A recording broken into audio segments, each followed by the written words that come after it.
राज्य विधिमंडळाचे हिवाळी अधिवेशन सुरू असून चौथ्या दिवशी महाविकास आघाडीच्या आमदारांनी विधान भवनाच्या पायऱ्यांवर आंदोलन केले।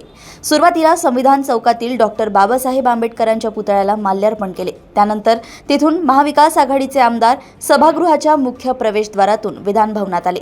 बाबासाहेब का अपमान नहीं सहेगा हिंदुस्तान अशा जोरदार घोषणा देत विरोधकांनी विधान भवन परिसरात गृहमंत्री अमित शहा यांच्या वक्तव्याचा निषेध केलाय।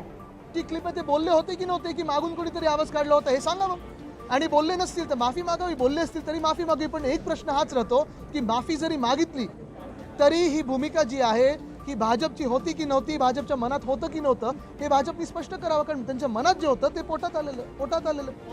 मी तुम्हाला एवढंच सांगत आहे की चंद्रबाबूजी, चिराग पासवान, नितीश कुमारजी, आठवले साहेब काय करणार ह्याच्यावर आमचे आता लक्ष आहेत, कारण ते सत्तेत आहेत। आमचं सगळं लक्ष त्यांच्याकडे बिलकुल नाही। अदानीचा मुद्दा आम्ही घेतलेलाच आहे, तो रस्त्यावर घेऊ, संसदेत घेऊ, विधान भवनात घेऊ। तसंच महामानव डॉक्टर बाबासाहेब आंबेडकरांनी ज्यांनी आम्हाला इथे आंदोलन करण्याचा देखील अधिकार दिला, त्यांच्यावर जेव्हा कोणीतरी बोलतं आम्हाला रस्त्यावर उतरायलाच लागेल।